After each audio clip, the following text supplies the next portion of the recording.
Stand, minute. stand. Meeting called to order. I pledge allegiance To the flag of the United States of America, and to the republic for which it stands, one nation, under God, indivisible, with liberty and justice for all. All right, what do we got there? All right, we're gonna start off, we just have a public hearing to start concerning a grant. We received a grant for just under $71,000 for the purchase, and it's from the Department of Justice to purchase a cardiac monitor and a portable ventilator.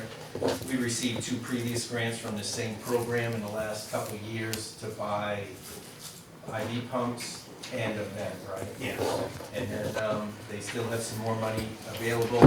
They reached out to us, and Randy put together a project for them, and that's what we Okay. no money to us at all. Okay. You have to have a public hearing, you have to open it up, see if the public has anything to say. All right. Then close it, then we make a decision. All right, so I open it up to the public. Mr. Did I Christie. understand that some of the money was earmarked for a cardiac monitor? Yes. Correct. Does that mean that you won't have to pay $35 a year for those on monitors, or is this an additional one? This will be an additional monitor, which will be used for the paramedicine, the community paramedicine program. So this won't be on the product, it'll go house to house. Like on a radio flyer wagon or something? Yeah. So there's no chance of leaving the, The other ones are paid off, they're already paid well, I off. thought we had one more year. think so. Well, good, I'm glad We you. pay it for thank you years for past. clarifying that. We own, everything we have now is paid off. Nice. And anything else from the public? Okay, hearing none, I close it, the public session. Make a motion to accept the grant monies I'll second You it. need to authorize, and authorize the town manager to sign any and all documents required. I'll second it. All in favor? Aye? All right. can you sign that? Just And apologize to everyone for being late. I was taking care of a family issue, and we'll move on from there. All right, Just me? just that page, Yep. yep. Now we'll do department head updates. There's a few people that are on vacation, and I'll follow up with those departments after everybody else, but we'll start with Fire Chief Randy Flynn. Last month, we did 188 runs ambulance-wise. 78 of those were 911. 110 of those were transfers. The ambulance, we've been working on prices for ambulances for next year. And it sounds like if we ordered a truck, it would be 18 to 24 months to get one. The ambulances that we ordered in March won't be here until next March or April. If that, I'll believe it when I see it. So anyways, we were talking about possibly trying to negotiate with the salesman, if we order the truck like the town did, with no guarantee that we take it, if it didn't pass town meeting, if we could order it now, so. And I'll inform you on that when Okay. Yeah. I get that info. The state just came out with another opportunity for the town to save money, which was, and everybody picks on me for it, the free stuff that the state gives out, which is masks, gowns, gloves. And I ordered another shot of that stuff, which saves us a lot of money. Nice. And that's, oh, I did want to say, the other day, at Shaw's. I was very, very proud of our crews, fire and EMS.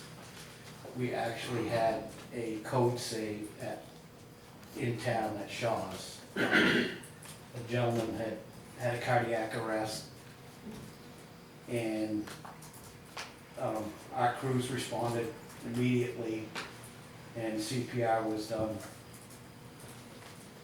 right off, and the gentleman is alive today because of that. Very, very proud of of all those people. There was about 10 people that came out for the initial tone. Very, very proud of that.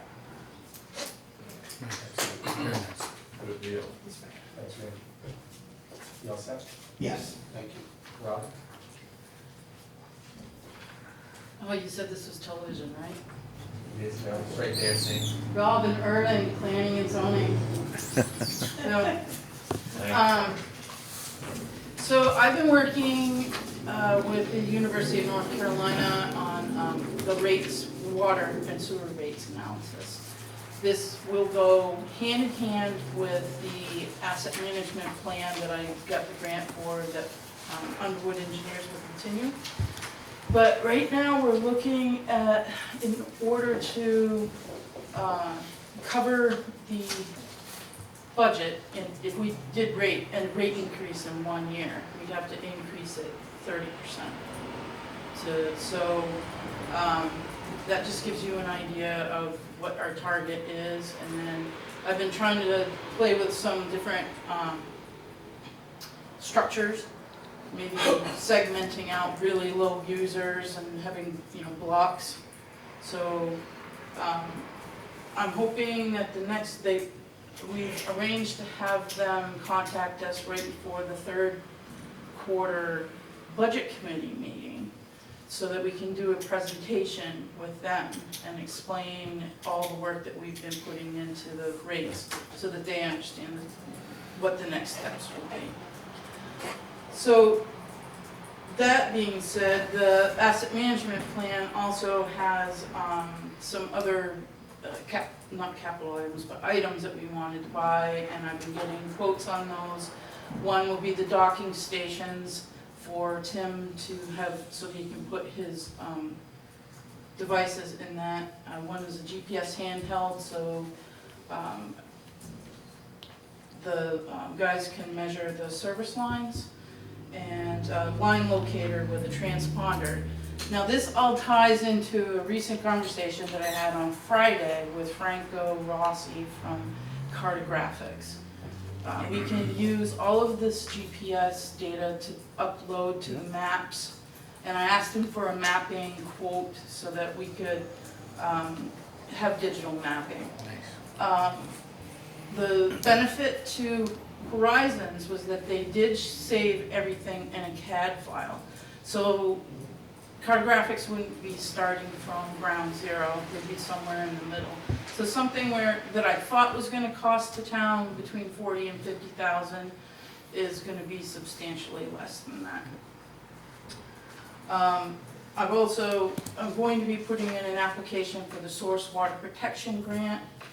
That will be for fencing around our source water, and probably some kind of security camera system, and that we'll try to tie that into the broadband that he just got up there.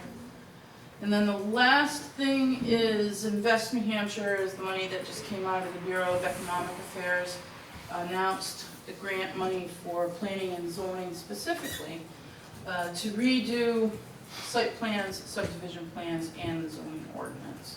And so that would all reflect a more facilitated procedure for housing projects. One portion of this is per unit, the town would get $10,000 per new unit developed in town. So I've been keeping track with the help of CEDC of these developers that are doing housing projects. So we know that PAC, I did assist PAC with their application. They're looking at 14 new units. Mullian White is thinking of converting her house. It's just a single-family dwelling now. It'll be a 3-unit. And then, there's a couple more that I'm waiting for in the pipeline. But 16, right now, times 10 would be 16 grand coming back. It's just money that we'd be able to use. 160, right? What? 160. 160. Yeah, that's good. And so, and then the other one with the plan development, I'm not sure, I'm gonna have to ask the boards, and we have the planning board meeting in a couple of weeks. But, there's a housing needs assessment component to this that I don't think that this town needs specifically, because North Country Council did one for the region, and it kind of incorporates all the issues that Lancaster has. So I think I'm gonna ask to waive that and just go right into the plan development. And we'll have to make a decision on which, or all three, but that's the next plan for me. Brian? Our hazardous waste day is this Saturday from 11 to 3, right at the transfer station. Of course, just Lancaster residents only, just because of the expense. This year, we're getting charged $30 per unit. The unit is up to 5 gallons. Every resident can bring in up to 20 gallons, which is $120 they can bring in.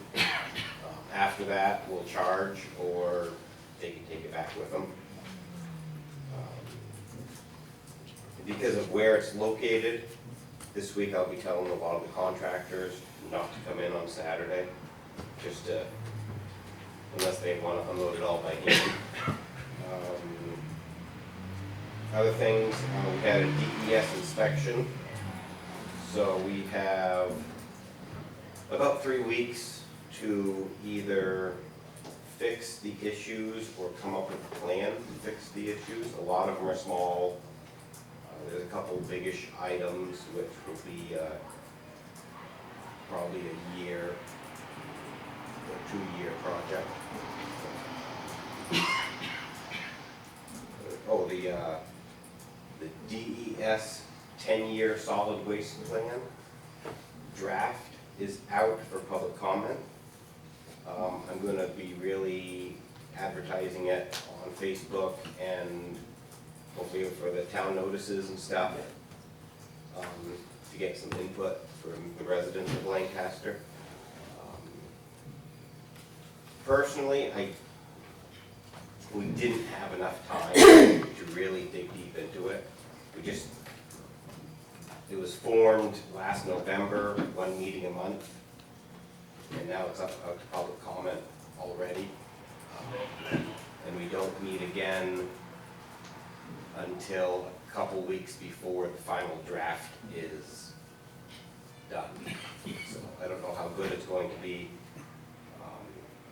Personally, I'm a little disappointed it didn't go further, considering we're running out of landfill space.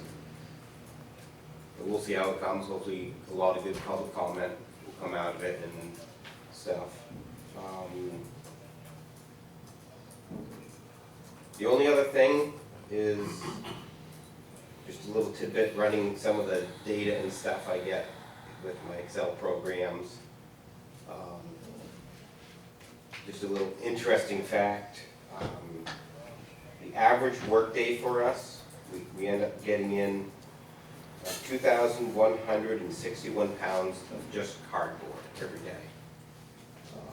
Right now, that's about $160 a ton in revenue we're getting.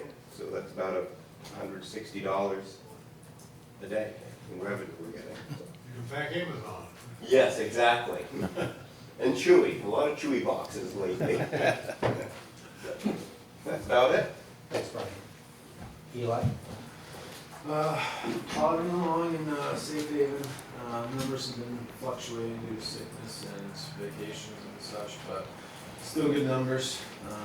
Last week for our swim lessons is this week. We have our water carnival on Wednesday, 1:30 to 4. Games, little food stuff for kids and for Safe Haven and anybody who wants to bring their kids. We had the tennis court resurfaced with a lot of cracks that have been a concern for some of the players who have been playing. Some of those are been taken care of. Got new crash bars on our doors, so those are better and will last longer. We got soccer signups up, and numbers are relatively low at this point, but everybody likes to sign up late, so I'm not too worried yet. We're trying to start a little earlier though, to give the kids another week or so of the program, of the in-house program. So hopefully the numbers pick up. I'm guessing they will. And the pool's been going pretty well. The numbers are pretty typical as they were. Some people have been asking me about the pool being open every night. We had that last year. We chose not to do it because nobody was coming. We were just having our lifeguards show up for an hour and then leave. So we did 2 days a week, but now some of the public, maybe with COVID going down next year, we're looking to possibly open every night again. It's also been a nice summer, so maybe that has helped as well. But, so we'll be looking into that.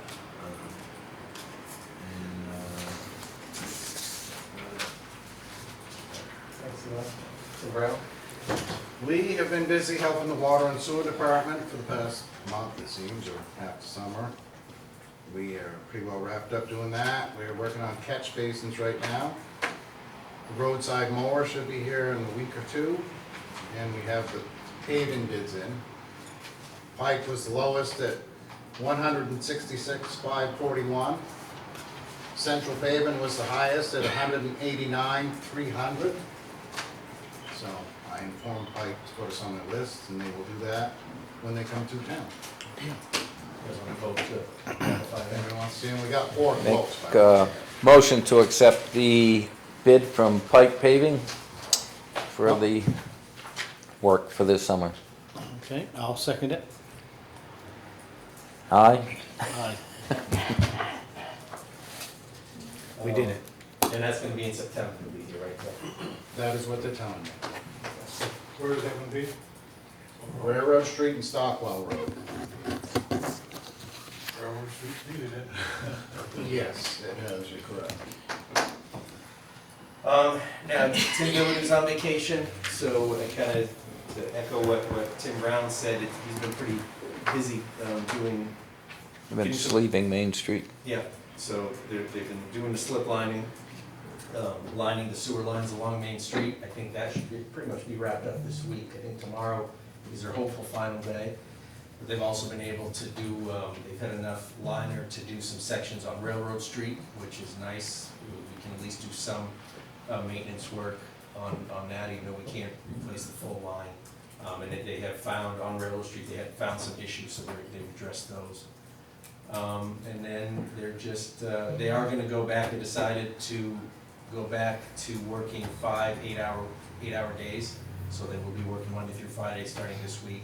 The 410s just didn't work out for them, so, which is fine. It was their choice to do it or not do it. Yeah, that's about it for them. Tim Charbonneau is on vacation as well. PD's going well. They just wrapped up the block party Saturday, which seemed to go very well. A lot of coordination with the street race and closing down the street. And then they've been busy just being available and prepared for the court trial that's going on at the courthouse in case there's any overflow or issues from that. So far that's been quiet. And then they're prepping for the fair, which is in a few weeks. And then Barbara isn't here, but I think that's just things. The summer program is going well, going smooth. They're getting a lot of numbers. and working with Colonel Town. I believe they met over there last week for one of the programs. So I think that's all the department heads. What's happening in the courthouse? There's a trial of that Randolph incident from 19. That's the trial, started last week. Expect it's gonna bring a lot of people in. They're just preparing for it. I haven't seen too much of an impact, but they were just preparing for that inevitability, and hopefully it'll remain what it is.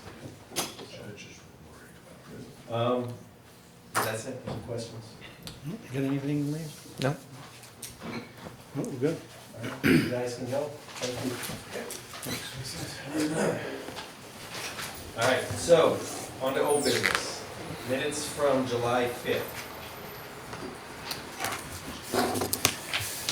Make a motion to accept the minutes from the July 5th meeting. I'll second it. All in favor? Aye. Aye.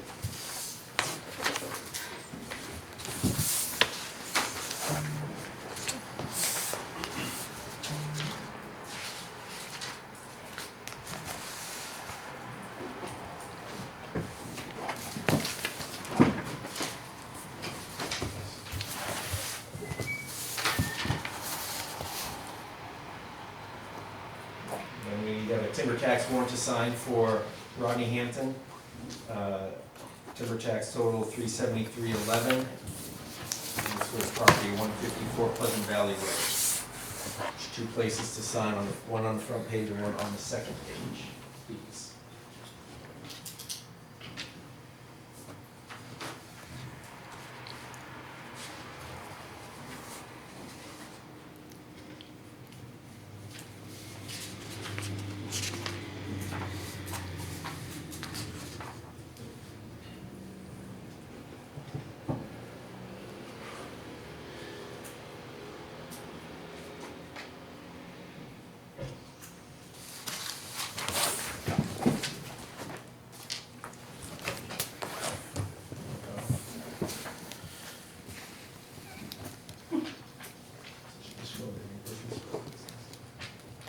Oh, okay.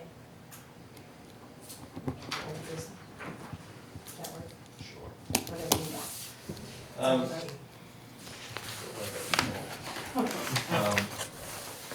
Fireworks ordinance, just to review this again, we talked about this at the last meeting. There was some good conversation with the public and the select board and the department heads. I think I had made the inclusions of the changes. I can read through them. One of the questions, one of the things was there was no definition of what a permissible fireworks was, and I think I kind of verbalized something last month, but this is what I put together for the purpose of this ordinance. New Hampshire permissible fireworks shall be those defined as display fireworks in 27 CFR section 555.11, excluding sparklers or other novelty devices such as party poppers, snaps, or snakes, and available for purchase in New Hampshire licensed retail stores. And that was one thing. There was a reference to a deadline for submitting the applications, because we often get them at the very last minute, and if you're gonna do fireworks, I think you have a little bit more planning than that. So under section, and that definition came under section A of the fireworks statement of purpose. Now under fireworks regulations, section B, number 1, I added permits must be applied for no later than 14 days prior to the date of the fireworks display. And I said, and if approved, they will be issued no later than 72 hours prior to the fireworks display. There was a mention of having the owner's signature notarized in case the person doing the fireworks is not the owner of the property they're being displayed on.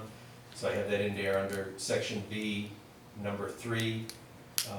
It goes, applicants for fireworks permits must be at least 21 years of age and be the owner of the property.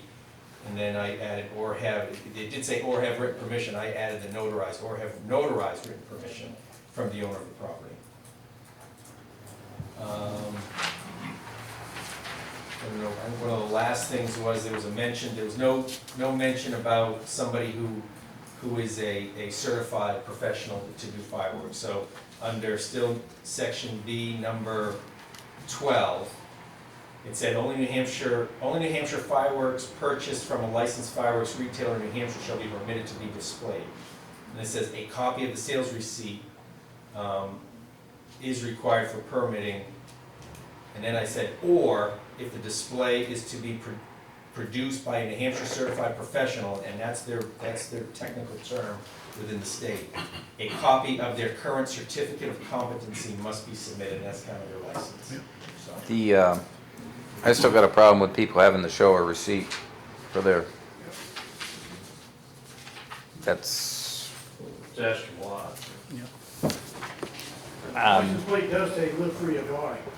Well, But- I think the conversation was that was part of the law, so we were trying to stay consistent with the law, but if you want us to change something, if you want to take that out, that's fine. I thought the conversation at the last meeting was that there was objections to that, and I haven't seen where it needs to be a receipt. Well, it needs to be come from a New Hampshire store, and how do you prove that if you don't have a receipt? Well, you can. There's one comes from. And I don't care, I'm just if you tell me what you want to have changed, and we can change it, because it's your decision, not mine. We just brought this, what we Right. thought was a reasonable ordinance, and we made the I- changes that were specified at the last meeting. If you want some other Right, ones, and let us know. I thought we had specified to do away with the receipt, because I really don't care if someone's doing a fireworks display, if they buy it in South Carolina, Right. or if they buy it in New Hampshire. Should be there. I mean, if you happen to be down there and you're traveling through, fireworks are cheaper down there. Fine. And I thought we had discussed that at the last meeting. Well, I thought we did, and we decided that a private individual had to show a receipt, but because professionals can get them from outside, because of professionals, then you can be a certain. Professionals actually cannot buy professional fireworks made in New Hampshire. Right. You know, they don't sell them here. So they would all come from out of state for a professional Right. display. Which is why, I- for the professional, you need to show that you are, and Which- just to prove that way you know that if they don't have the receipt, they're saying, well, I don't have a receipt because I can't buy them here, this is my proof that I can get them, everybody else, but again, you tell me what you want. But I mean, we already specified that it, for the individual who's not licensed to do fireworks, that it has to meet what's legal in New Hampshire. I just, again, don't see the purpose of, well, you have a receipt and saying you bought it in New Hampshire. So what do you want to have changed? I'm just I asking. would just take out the receipt and purchased in New Hampshire. So only New Hampshire permissible fireworks purchased from a licensed fireworks retailer in New Hampshire shall be permitted to be displayed.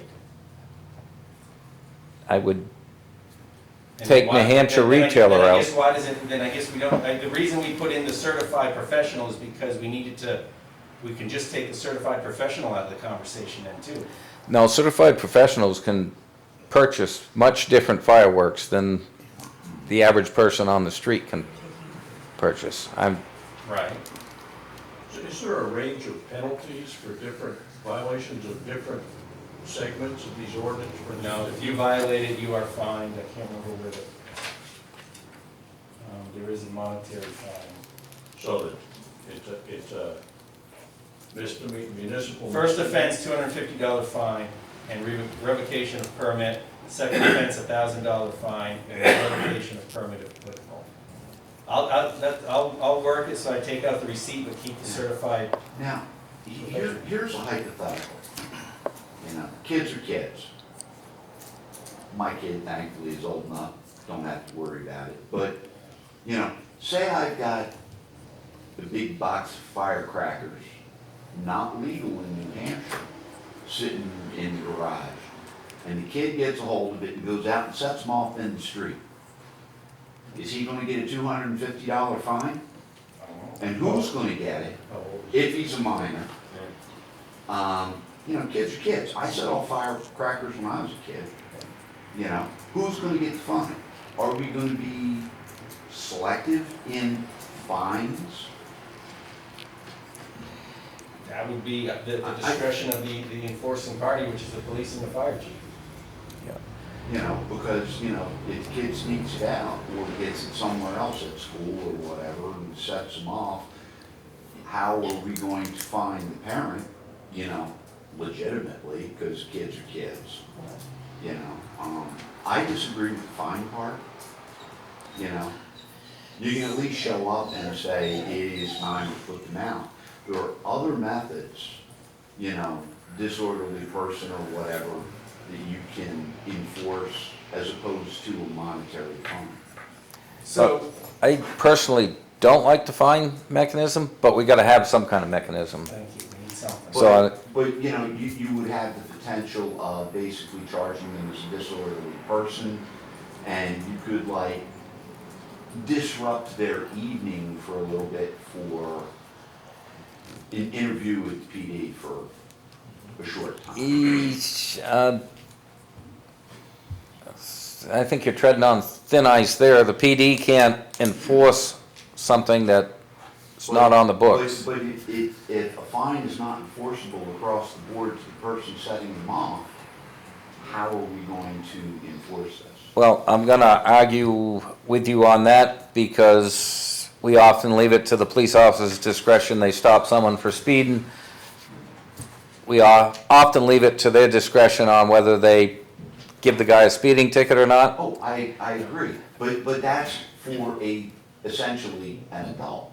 You have a No, driver's that's, license you and have that many license. minors that get speeding tickets. Like I said, I don't disagree with you often, but I'm Right. disagreeing with that. Yeah. Where we're gonna put this ordinance so there is a mechanism for them to enforce it. Now, if the police officer gets there and there's a 10-year-old that set off a couple M80s, yeah, we can probably leave it to the judgment of the police officer or the police chief to say, okay, we need to take enforcement action or not. That's what we do with every single other law in the state of New Hampshire. They have some judgment calls on how to enforce it. And like I said, the only issue I have, I really don't see why we have to force everyone to buy everything from New Hampshire fireworks distributors. Whatever your pleasure is. That's. Like I said, we brought a tool to your attention to see what you felt about it. Our job's done, now it's up to you. So I would strike the receipt and from the Hampshire retailers as long as it, but we still need to have the legal in New Hampshire because Right. You need different to states control. have different rules Right. for what is allowable for fireworks.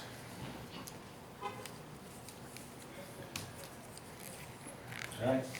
Is there an overlap with the noise ordinance? Is there a noise ordinance in town?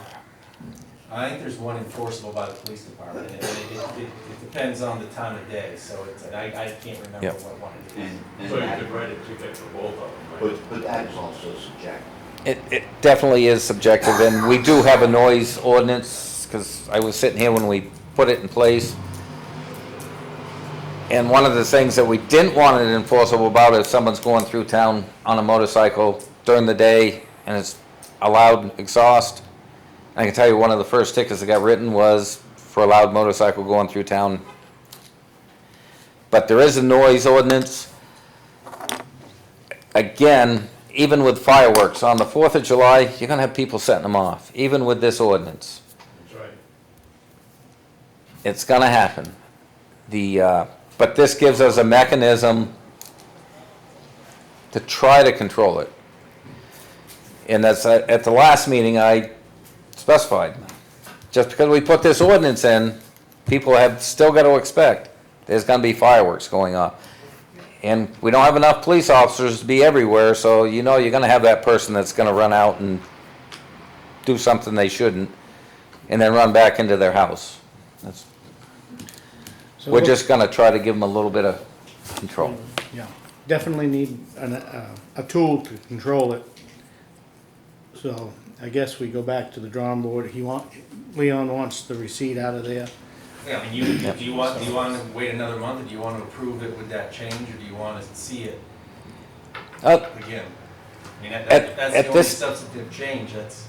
But at this time of year, we're not really, are we in a huge rush? No.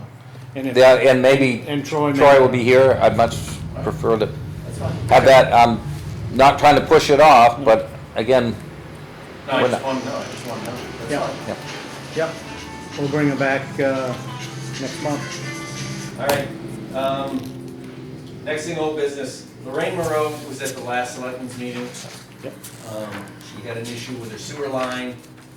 I do know that I had several conversations with her last year, and I did share with her the fact that if it's a problem with her sewer, which it was identified through her inspection with Schofield, that it was roots in her system, it was gonna be her responsibility to pay for it. She seemed to think that it's the town's responsibility to pay for it. She read a letter which she supplied copies to you. I didn't get one. She was supposed to come in the next day after the selectmen's meeting and show me pictures. Yeah. I haven't seen her since that meeting. No, I have not seen any pictures either. No, okay, so I will say, so what she wanted was she believed that it's the town's responsibility to pay for the repair of the sewer line from the edge of the pavement of the road to where it connects to the main sewer. I looked at our sewer ordinance, and what it does say is, under building sewer, which is property's building sewer, ownership, expense of installation, maintenance. All costs and expenses incidental to the installation and connection of the building sewer shall be borne by the owner. And then it does say later on, the town shall not be responsible for costs associated with the repair of structural failures in a building sewer with respect to the main sewer line and any lateral or other sewer line which is under paved town streets or sidewalks. In no event shall the town be responsible for costs associated with damages resulting from the operation of the building service or repairs completed. So as we said at the last meeting, it's in our ordinance that we're not responsible to pay for it. Tim Billiter was on site pretty much the whole time they were repairing it, and he did confirm that there were roots throughout that whole line, which is not anything that's nothing to do with the Water Street project that she claims caused that damage. I did talk to the contractor, and he confirmed that at any junction between each section of pipe, there was root infiltration in those junctions going all through the pipe. He did also say that, he did mention that he had told her that he wasn't aware of other towns allowing contractors to do work in the roadway, which made him believe, and then made Lorraine believe, that it would be the town's responsibility.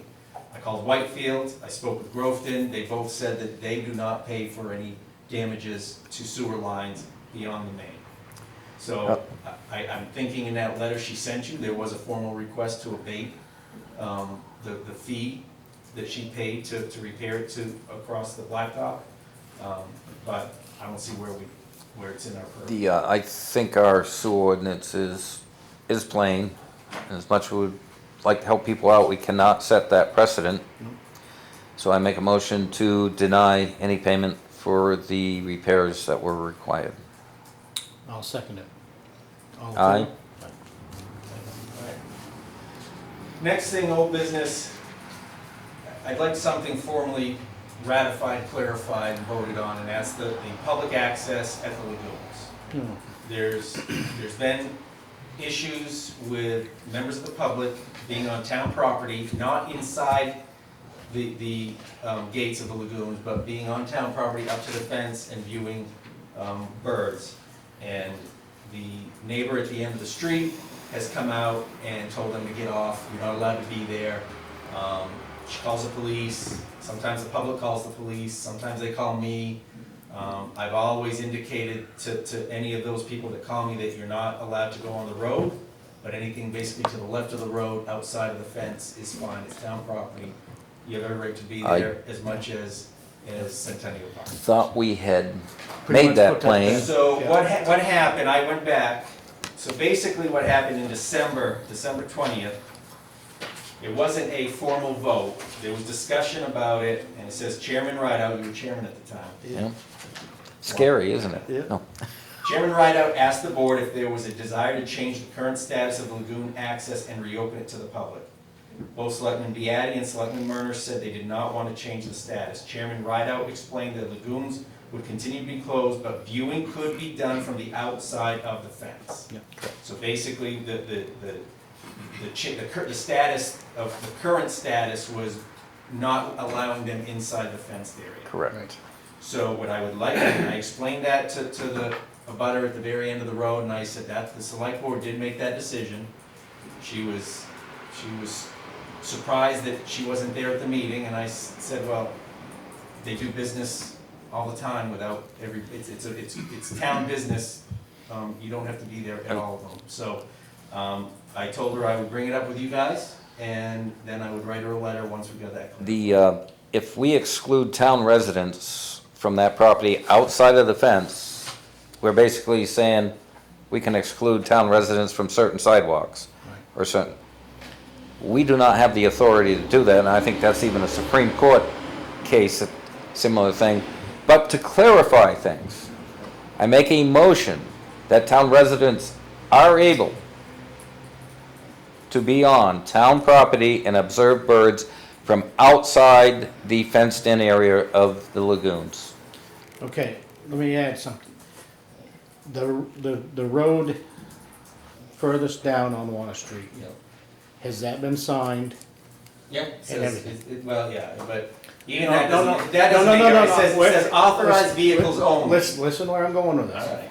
We agreed that that was gonna be taken care of. Oh, yes, that was taken care of. And we've gotta give the public a chance to understand where the boundaries Yeah. are. Cause if one wanders off Right. onto their property, then there could be a confusion. Yeah. So, No, I'm just saying, we wanna make sure that we have our, they were put up first thing this spring, okay, as soon as you pounded the okay. post into the ground. So the town has done everything that we agreed to do. What's the purpose of resident only?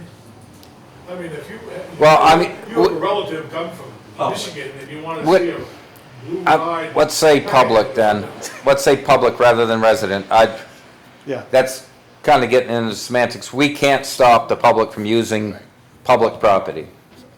I'm just saying, you had said public Yep. resident, but, you know, people come from Bloomberg or, I mean, they just, that doesn't, I don't know why that would be in there, because it just, No, if the town owns that property and, I mean, we let people from Lunenburg go to Colonel Town and wander around, I mean, Right. I just Yeah, don't yeah, understand. It's the open to intent the wasn't public. to exclude people from outside of town, he was just, Just want to clarify that that is accessible to the public outside of the fenced area. We do not want people inside the fenced area because it's a liability and could be a hazard, so. So with that said, if we've done everything that we've said we were going to do, as far as proper signage, then I'll second that. And all Aye. in favor? Aye. all right. Next thing is the deed list. So this is where you, Charity will give you a rundown as to the properties on this deed list, and you guys will decide what you want to waive the deeding process for, and what areas you would like to deed. I don't know. I'm just, I don't. We'll go down one at a time. So 7 Stone Street, Yep, their current plan they stick to. they do. Yep. Okay. They've been, you said a payment plan, I'm sorry, I didn't hear you. Sorry, they have a current payment plan that they stick to, yeah. So, Okay, okay. Adams, it's sporadic when we receive payments. It's a mobile home up in the park.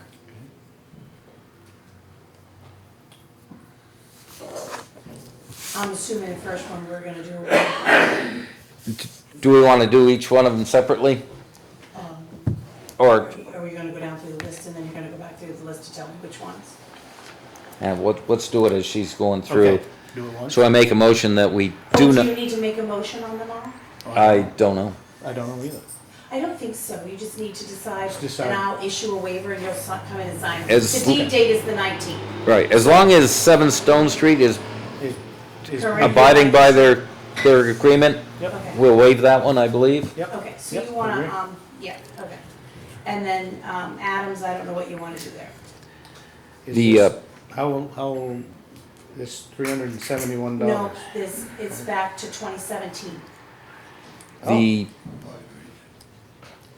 we usually don't like to take mobile homes because No. they're a pain and we end up paying lot rent for them? Yep. But are we gonna get paid otherwise if we don't? She comes in sporadically, but she was just in June. Made a payment of $350.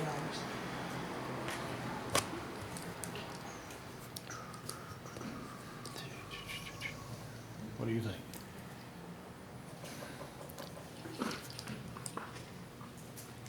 Mobile. I'm gonna, I hate to, I'm gonna say let's waive it for another year. If she does not steadily pay in the next year, I Yeah. think we should, I agree. and maybe that could be a thing next time she comes in and say, you're not meeting your obligation, you need to, So Avery, it's an abandoned mobile home in Cubs property.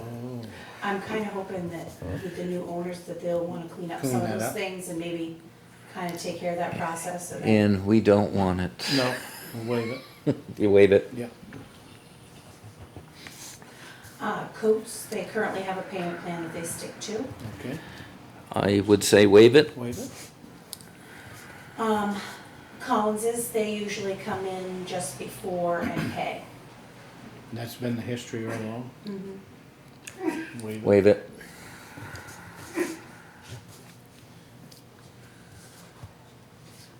Craig, I believe you might have a mortgage, but it's usually paid just beforehand. Waive it. Dorbin's paying on hers, Waive. Waive. and Flag is a camper in Rogers Campground. And it's back more than just this year. Yeah, but what is it? Yeah, It looks like it's one of their mobile homes in there. it is a mobile home. It's one of their park Park model models. mobile home ones. And again, if we take it. Let's are we waive it till respo- we look at it. Yeah, let's waive that one. Because we don't want to take it and then be responsible No. to the campground for, If you decide that you, not to discipline you, you were given this last month. So you should have come and seen me, but we can go through the process again, I just have to do a title search and the whole thing before we do it, if you decide that, yep. okay. Have you had any luck contacting No, these people? well, some of them, yes, but No, but I others, mean, no, not specifically these the flags. specifically, Okay. no.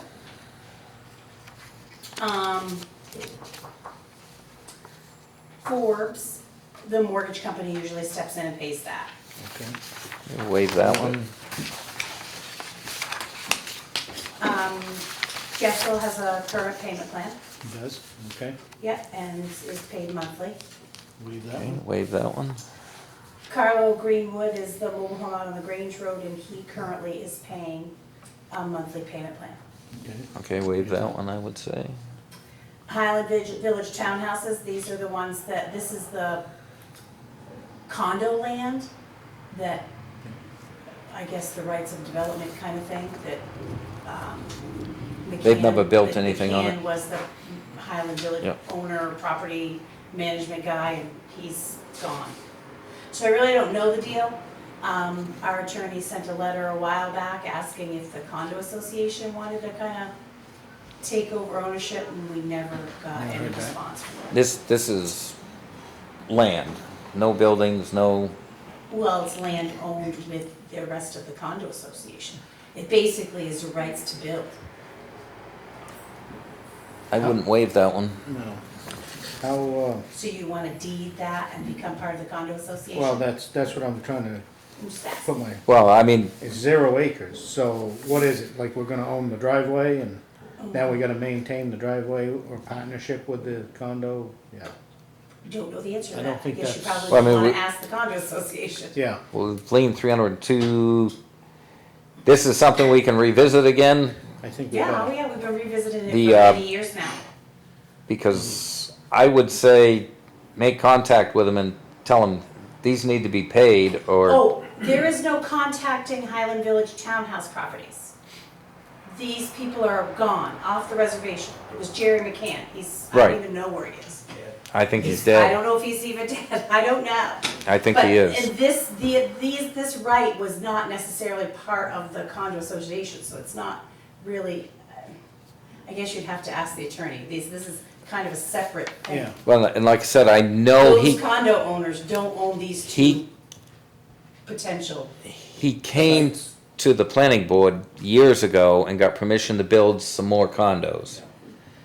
And jacked around, but this is land, so the acreage is wrong on this, and I don't know if it's, Well, it's actually, well, it's kind of, sort of, because you can't have 0 acres and be able to build on it. with a condo association, you kind of can. And they can build the unit charges. Be part owner of the land Right, along this with is- the rest of the condo owners. This is the potential of building those units. The rest of There's what he had value in planned. that. The rest of what is, Yeah, unit Big 5 plan and was, 6 yeah. of the big plan.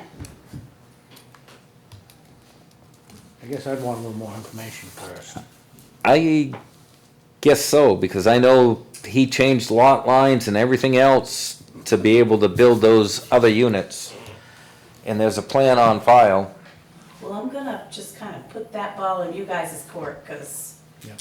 I don't know what else to tell you. Someone's gonna do some research Yep. and have the attorney do it. Then we'll talk to Ben. But, After It you do just- the research. yeah, well, So you wanna waive that one for now? Waive it for For now. now. King is a mobile home in the park. They usually come in just before deeding. Okay. We'll waive that one, I think, but Kip, she has a current payment plan, waive it. Give it. as well as Lambert. Okay. Leave that one. Waive it. Libby, she'll come in and pay just before the deed date, Okay. Wait. Waive it. and she's already been in contact with me. Okay. Morrison, the mortgage company steps in to pay. All right, we'll leave that. All right. Recor, she's been paying on a pay plan. Okay. Waive it. Paul Richardson, y'all know about his property anyway. He's the Depot Street Yep. pieces. So the deal with that is basically, one of those properties is the one that burned down, Yeah. that when Brian Lee bought the property, he ended up cleaning it up. Unbeknownst to him, when he bought those two properties, he thought he bought the buildings with them. And he didn't. So, one, he invested some substantial money, thankfully, that the town should thank, well, fortunately he's passed, but he cleaned up that property thinking he owned it and he wanted to clean it up for his future use. And then the other building, he had plans to utilize that somehow, renovate it for his own uses, Right. and storage and stuff. At the time, prior to his passing, we had several conversations about a couple of different options. Number one is he contacts the ex-wife, who would be essentially the heir, and negotiate a price to buy that so it's legally deeded in his name now. And then he could negotiate with the selectmen for some sort of a reasonable plan to cover, probably not pay everything that's due, but again, he invested, I seem to believe I heard it was close to $30,000 to clean up Yeah. that burned out rubble. It was. And then the other option was, we bring it to deed, and then we deed it, we own it, go through that process, and then when we have permission to sell it, we see about, because it benefits him, and then it benefits the town if he owns it, as opposed to having that whole confusing, somebody owns the land, No, somebody owns but the. one of those buildings now is gone, Right, because he cleaned it up. right, but there was still taxes. The, I think we should go through the process, Deed it. deed it, ask his widow if Yep. she wants to give us, to cover the cost of the documentation, Well, at least. He's got, and I think, I wanna say it might be his son-in-law is working on behalf of his estate. and he's the one I've been in contact with, and he's definitely willing to negotiate a reasonable price. Continue on, Right. Ryan. And to clear this, and then they can do something with the land. In my opinion with this, because it's such a mess, because it's old railroad land where the railroad owned the land, somebody else owned the building. To get something so someone can use it again, I would say deed it, and if they will cover the cost of what it's gonna cost us to transfer it, we're not gonna get our taxes out of it. I don't believe. What about the parcel that's now just land? That's the one Is I'm that talking now- about. That's, well, Oh, we've actually talked about both. I think we but- should do both. There's two, no, We're deed both talking of about them. Yeah. two Do- properties. well, I'm not Well, opposed to that either, but Isn't that already owned by BP? It is, It is the but, building.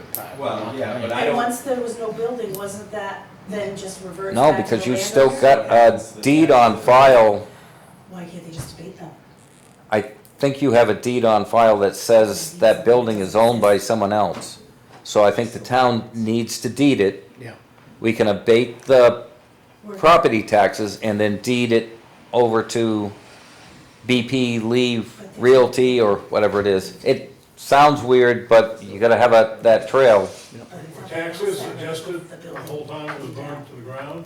The taxes adjusted during that time? Oh, yeah, yeah, The yeah, building was yeah. burned to the Yeah. ground, so, Yes. so can't be much in taxes then, No, and there from the isn't. building.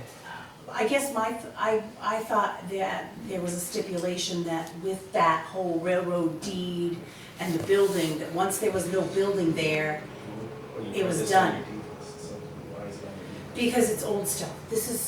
It's old stuff that's not cleaned up yet. So I'm asking, how do we proceed with something that, it was my understanding that eventually, that the deed or whatever agreement was, when it was sold to what, Kidder a Well, million years ago. that sounds, That once the building was gone, there was no more building and it reverted all to the railroad or whoever owned it, was railroad at the time. we'd have to owned look at the land. deed. I'll try to find the deeds on that, but last time I looked, I don't remember seeing that. Okay, so, because right now you're deeding something that doesn't exist. I'm just saying. Yes, basically, Potentially but, it could be a light Right. to build much like the Highland. It could be. townhouses. yep. So, But where do you, but where does that right exist? Does it exist in a deed? Or does it, the building had, a deed to it, and the building property's got a deed to it. Planning board That's, file for the Highland Why don't we townhouses. start the proceedings to well, do that? I'm gonna And- make a start. I'll try to Yep. look those deeds up tomorrow, Yep. if I get a chance in the office. So And either way, you want to deed both properties? Yep. yes, All right, whether it's a matter of going forward with just abating the taxes on the place that doesn't have a building anymore, or, and maybe both of them, just to get them back on the tax rolls. We Right. got one owner. Exactly. We're not I'm doing the. just throwing that out there, I'm like, there's no building, what are we actually deeding? Is there a right to rebuild? Because for some reason, I remember someone telling me that that's not the case, once the building was. Well, I mean, It's a lot of things. they, Agreed, and that's why I said it's worth looking into before we, they used to Issue say a the deed on railroad was a something that- 99-year lease, and if they ever pulled the Right. tracks up, the property went back to the original owners, and then we see what the state did with that. Exactly, yeah. like I said, it's worth looking into. 'Cause Yep. I will look up the could be deeds. worse, we could be creating something worse. I'll look up the deeds, but David Way. David Way, we don't want it. No, yeah, but this, And as much as I'd like to charge the guy that keeps getting rent for it, we need to figure that out, because David doesn't even live there. he hasn't lived there for years. Yes, really. really. My personal opinion, and here and there, probably it's politically incorrect, we should have the town take the excavator up there, crush the thing in, and leave. Because there's a certain person that's collecting rent on it, and his excuse is, well, I don't own it, so I don't have to pay taxes on it. So we didn't waive that. Apparently. Yes. We don't want to own it, I can guarantee you that, but, Whittam, it's home it's a mobile home in the park. They'll probably come in and pay just before it's ready. yeah, Okay. waive that Leave one. that one. Yeah, they have been the last couple of years. And wills, I usually see the money from the mortgage company just before deeding. Okay. It's a whole $26, wow. Yeah, We can waive that one. It's pretty much a bunch of waves, but Yeah, All right, so we're done there. New business.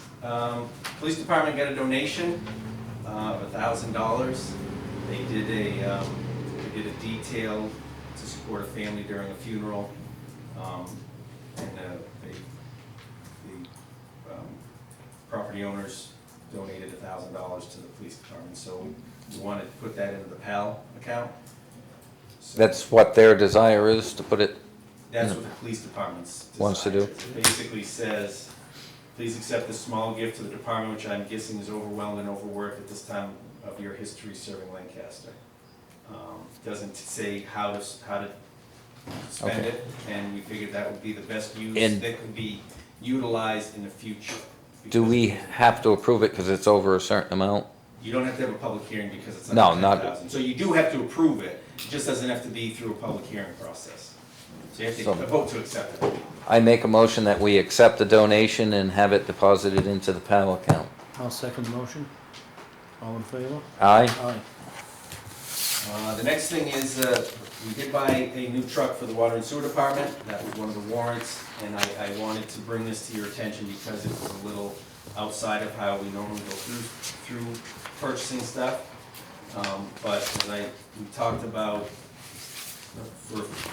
in the past, a few times at meetings, is there's certain, the way things are now, there are certain times we might have to just quickly buy something if we want to get it, otherwise we won't. So I'll tell you a little bit of the history behind this.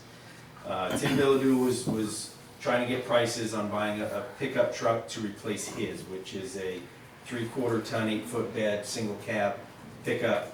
The only place, and it took him a while to find this, the only place he could even get a potential promise that he could get it this year was a dealer in St. Jay who had slated for production at some time this year a blue 4-door, 3/4 ton pickup with a 6-foot bed.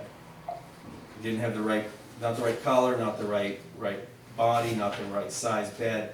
But we were going to go down, it was for over $50,000. So we were gonna have to take money out of other funds because the appropriation at town meeting was $50,000. Well, we've been waiting to find out whether this went to production, to the factory. Tim Bilodeau kept looking around. We found this opportunity in Maine, O'Connor, Chevrolet Cadillac Buick GMC truck, to buy a GMC, a red 22 GMC pickup with an 8-foot bed, single cab. So where that was a 6-foot bed, we'd have to buy new toolboxes, new rack, or retrofit it. This one, everything just lifted up and put it right back on.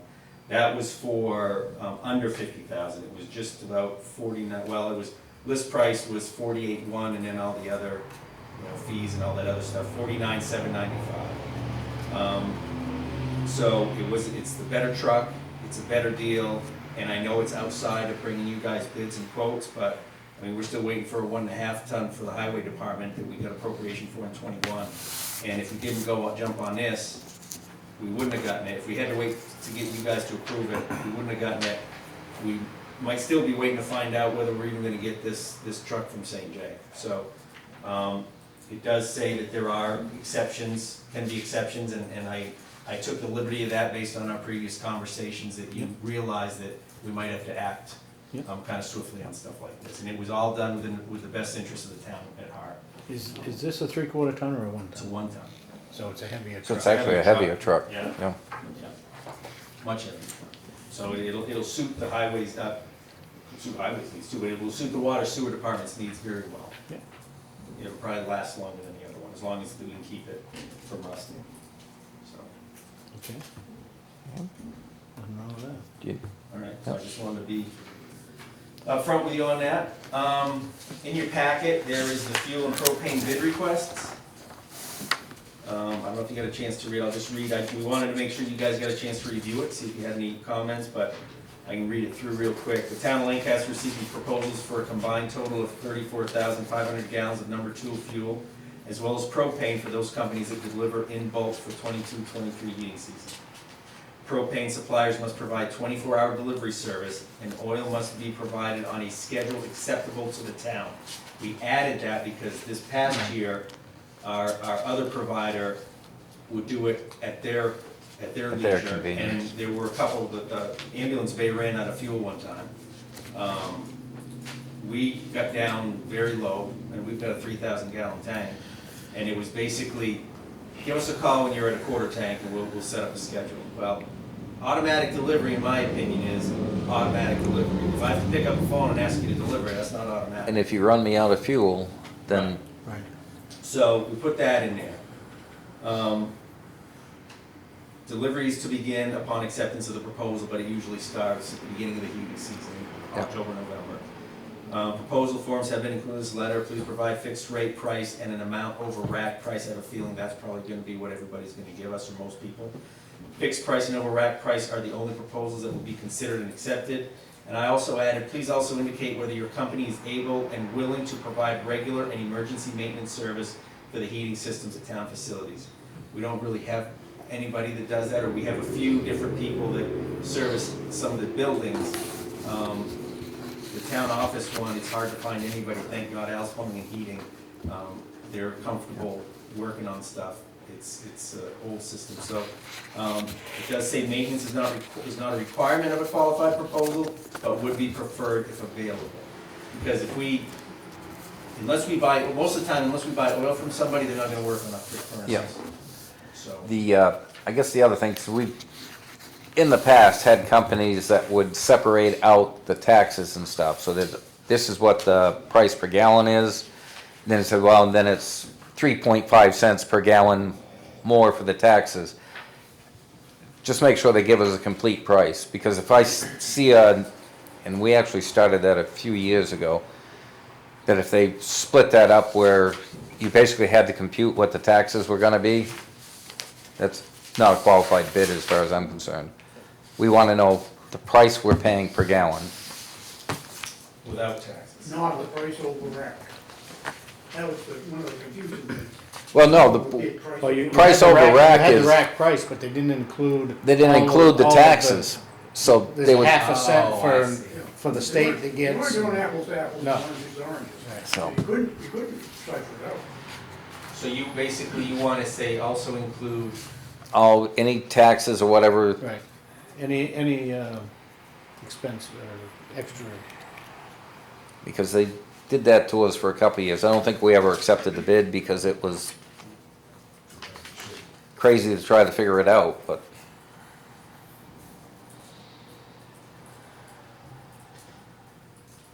these include any other fees, including taxes? yeah. Alright, winter sand bid request, did you put that in? I did the letter, No, you did. Okay, so we are gonna, I think he said 4,500 it's gonna go out for. yeah. So we're gonna put out the winter sand bids, looking for 4,500 Tons or yards? Tons. tons. And you're gonna chip unwashed sand. Are you going to accept unwashed sand? It should, yeah, I think you Yeah. took it out last time. Yeah, right? they You are. took out the I wash don't, on- because I don't think the place that was washing it, I don't think they wash it now. Right. No, they don't want to. No. No. They don't want to. You can't have apples and oranges again. You can't have somebody bidding unwashed sand for somebody bidding washed sand. So it's 4,500 tons rather than 6,000 tons, right? Yeah. Because he still had some from last year. Alright, so that's done. We did get notification last week that we will be receiving some additional monies. Comes at a good time for highway block grant as well as bridge aid. So bridge aid is perfect. So the bridge aid money, I believe we're gonna get, according to the sheet I got from Municipal Association, we're gonna get about $135,000 that can be used for bridge maintenance, bridge repair. I'll get to some of my ideas in a minute after this. And then, and it will be and then the highway block grant, I wanna say, I think we're gonna get about another $100,000 that can be used for work on our existing roadways as well as equipment to to do the work on those things, so we could put it towards the purchase of whatever, something for the highway department. Those are both going to be considered unanticipated funds.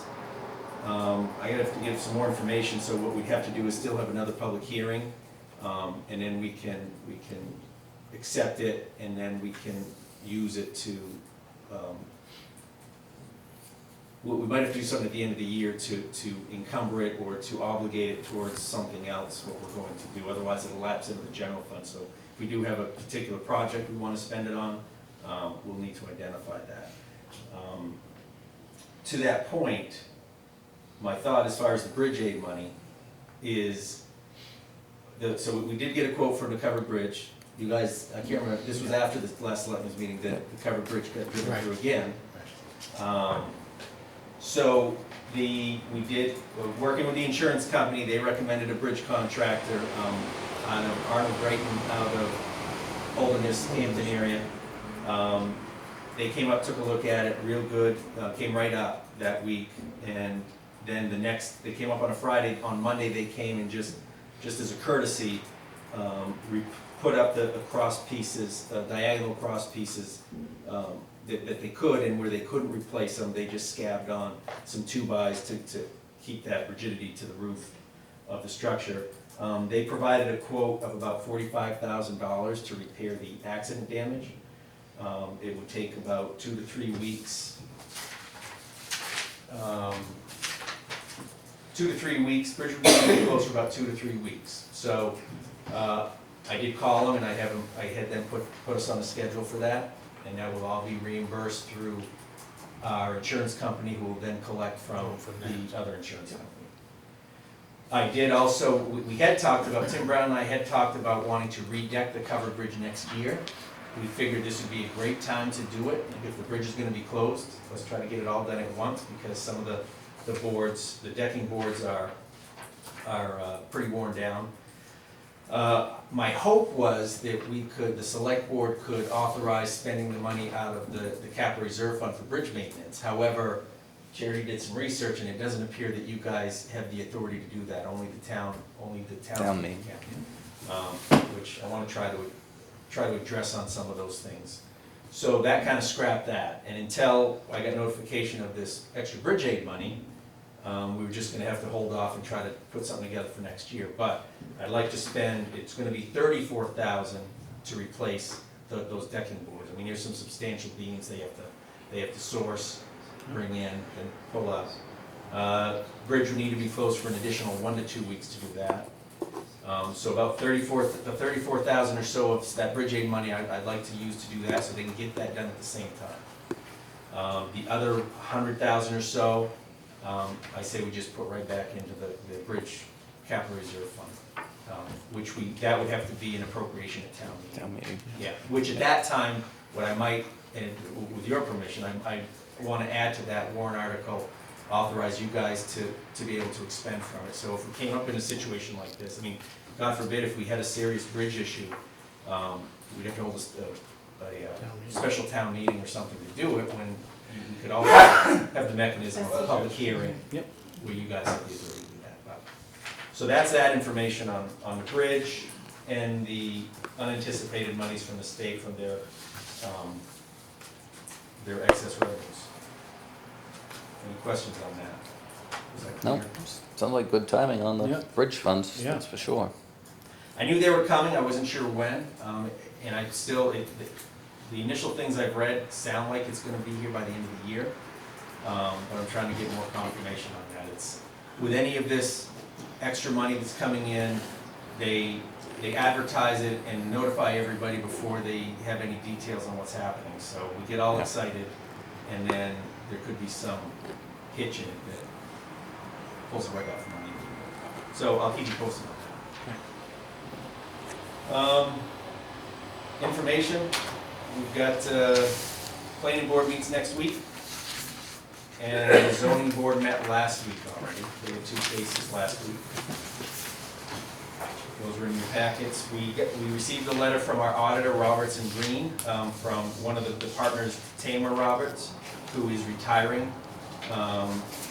so she will no longer be the lead on our audits in the future. She's gonna finish up with this most current one, which was the 21. Yeah. 2021 one, and then our contact will be with her, her partner, what's his first name? Tim Roberts. Green. Tim Green, oh yeah, she's Roberts, yeah. All right, so anyways, that's just for your information. We did get a couple weeks ago, I got a request from the airport to release our, to pay our dues for through the airport agreement. Did they ask for that money this year? No, so I did reply to them. I'll read the letter I sent them. I sent this last week, was it July 21st, maybe 2 weeks, almost 2 weeks ago. Told them I was in receipt of your letter, and they did send an annual report, and your request from funding. I regret to inform you that no funds were appropriated for the airport in our 2022 budget. Standard practice for the airport and many other regional organizations has been to only place an appropriation request in the town warrant upon request by the organization.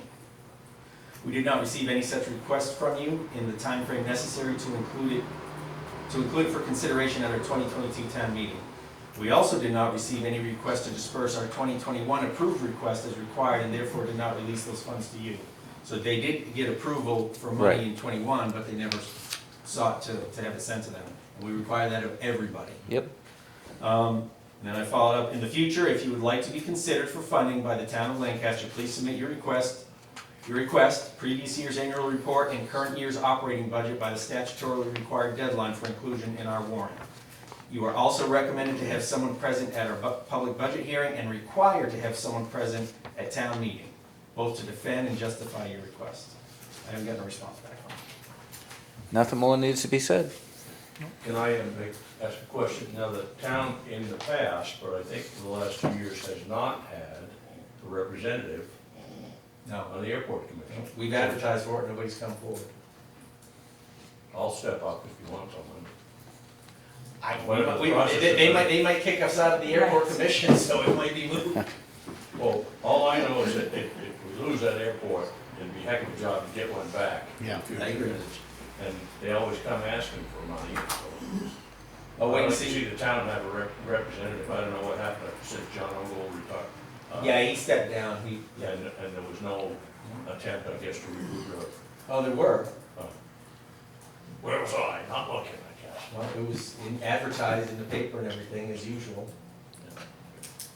Well, does the town still want somebody to? Well, I guess I'd probably wait and see what the Let's response is from that. see what- Last time it was, November was too soon towards the election. Now, this is only August. No, and this isn't an elected position anyways, so No, I'm volunteering, that's all. but let's see if they're gonna allow us to have any representation, Yeah. because we haven't given them any money.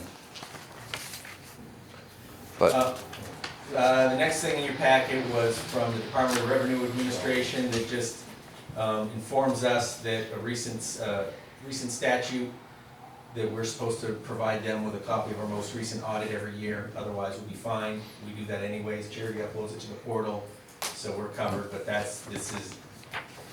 they actually made the law because some towns actually don't Have an have audit. an audit.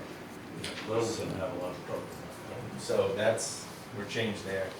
Another thing, information, New Hampshire Lottery, they're now going to be, now be able to buy Keno or play Keno any place that lottery tickets are sold. So that just outlines, it says, Governor Sununu recently signed HB 355, which expands the sale of Keno 603 beyond taverns and restaurants. Under the change, any location that sells lottery tickets in the cities and towns that voted to approve Keno 603 may choose to sell the game. So that's just for your information. making too much money. So if you're in Shaw's, They're gonna then, be pushing it, because Massachusetts is gonna allow gambling now. yeah. So New Hampshire's gonna need to get that money somewhere else. Couple notices, permit notices or application submissions to DES. One by,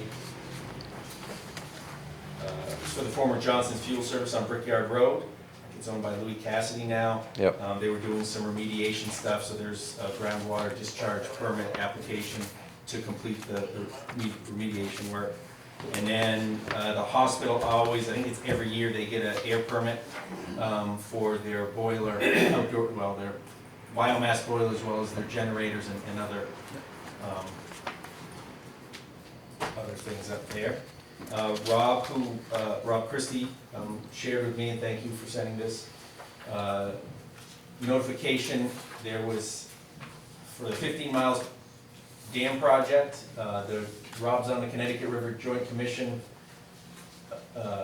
Is the whole thing Riverbend subcommittee? Yeah, there's 5 subcommittees, and Riverbend is ours. Yeah.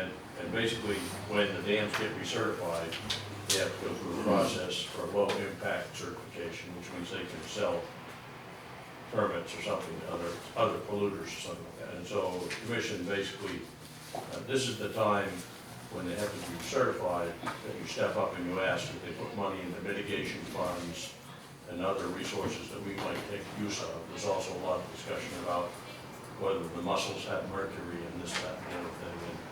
And the certification people basically thought that the 15-mile people should put more money back into the mitigation fund. It hasn't been done for a number of years.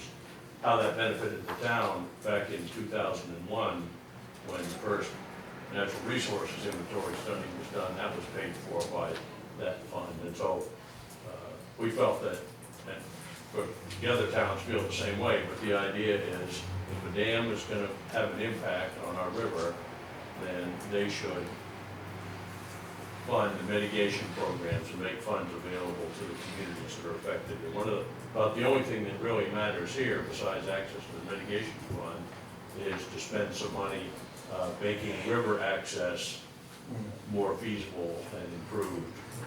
That would affect the campground down at the end, I suppose, make funds available. But we made that recommendation, the certification was done, and there's a lot of letters explaining that they don't think the mussels are endangered unless you get north Northumberland, then there's no problem with the mercury in the fish.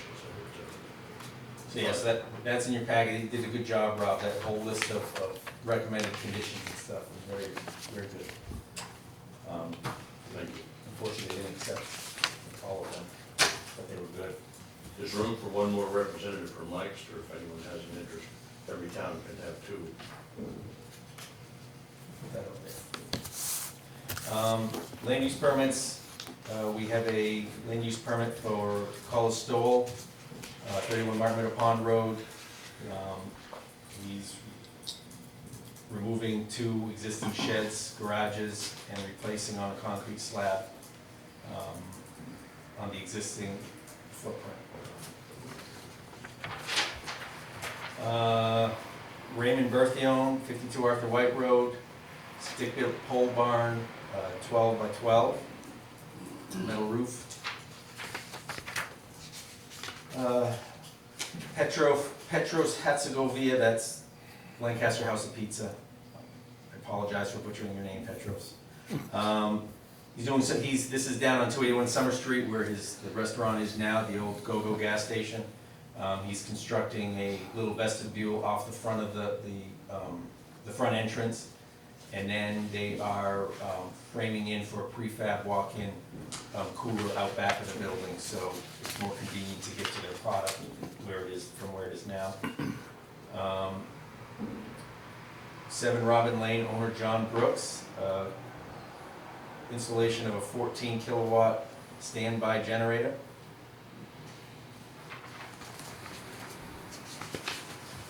Beverly Gessel and Cody Sharon, 79 Garland Road, construct a 3-bedroom, 2-bathroom home. It's a prefab on a full foundation. Thad and Trevor Presby, 243 Main Street, they're building an additional bay to their car wash for the automatic car wash side. Molly Ann White, 15 Church Street, conversion of existing garage and first floor off deck into a 1-bedroom accessory dwelling unit with kitchen and living room. And convert single-family dwelling into 2-bedroom rental units on first and second floors. Emile and Joyce DuPont, 334 Portland Street, replacement of existing 12 by 20 deck with stick-built enclosed porch on piers. No change to the footprint. And then we have a signed permit for Lancaster Estates mobile home, that's the old Cub Properties. Looks like it's a 18 square foot sign, freestanding. No lighting. I think it's there now. It looks pretty decent. That's all I got. You got anything, Leon? I do not. Okay. Anything from the public? The planning board, do you people envision ever going to the planning board meetings again? The last 3 months, there hasn't been anybody there. Your chairman is taking the liberties that he should not be taking. The Gessel subdivision, the septic plans weren't approved, weren't complete. He said, I'll bring them in there. That's a no-no. Another one, will go Mylar, and that's a no-no, and it went through. One of your ladies said that she was gonna pass that drive-in restaurant up there because she liked the drive-in. She's representing herself, not the town. She didn't care what the drainage or the traffic or anything else was, she wanted a drive-in. Well, you gotta get a handle on this. You know, you can't have that type of people running your town. I'm sorry. You guys apparently are not interested in open doors. And now we got a vice chairman that says that crosswalks impermeable. Really? Come on. I think you gotta get a handle on this. I know you're mad at me for giving you hell, but I'm gonna. Well, we appreciate it. Well, I'm telling you what it is. You see this, we go and have meetings once a month and he can't make it. This is bullshit, that's what it is. I'd like to also bring up the idea of the once-a-month trial that we've done for the summer. I personally find that meetings are now 2 hours long instead of an hour long, and I feel like a lot of town business gets sort of piled up and not taken care of, whereas on the 2-week schedule, even though it's hot and inconvenient, makes the meetings go better, and I sometimes worry if there aren't issues that are hanging for 30 days instead of 15 days. And that's my personal opinion about it, it's better to go back to the every 2 weeks meeting. I'm interested to hear what anyone else thinks about it. I think you're right. I think you're right, and the meetings do go on too long when you go once a month. Well, take the example of the department head that has to have a decision made about something the day after the meeting, and then it's 29 days before it can be addressed and the report's going to be given. Just sort of example of things that occurred to me about it. Well, like I said, it was an experiment, Yeah. and we'll take everything under advisement, and during the winter time, we are gonna go back to, Next month. Next meeting will be Tuesday after Labor Day. yes. And my comment is, I understand this is kind of an experiment in trying it out. My 2 cents in is that I didn't think it was working as well as I thought it could serve the townspeople to have it working. Okay. Yes, sir. I just want to bring something briefly on behalf of my father and grandfather, and great-grandfather, going in the 80s. And that is the fact that all of our bank accounts, regardless of the banks that they're in, are not owned by us, we are the account holders. They and all of the money in our accounts, be they the fortunes great or small, are owned by the banks. This is for a reason, this is not understood, but it's for a reason. And if you Google bail-in legislation, you find the reason, if you remember what happened in 2008, there was a rude awakening for many. So I'm just broaching this now to the Board of Selectmen and Ben, the town manager, and if there's anybody who just speaks, so I'd be glad to have a word. I'm in touch with other citizens in Lancaster. I think we're headed for some challenging times. I think most people realize that. If our own funds and our own accounts are not ours, I think we need a wake-up call. So we're going to be bringing this forward in the North Country, in the Northern Kingdom, in the spirit of the last will become the first. Americans like underdogs. And I'm just broaching it now. I appreciate all your have a lot on your agenda, I don't want to take a lot of time, but I will be bringing it further because there are ways that one can address that. The fact that our funds are not ours, there are steps one can take, and we're going to be bringing this to our fellow citizens in the North Country. So thank you. Okay, thank you. Anything else? I just had one Yes, Jim? minor issue.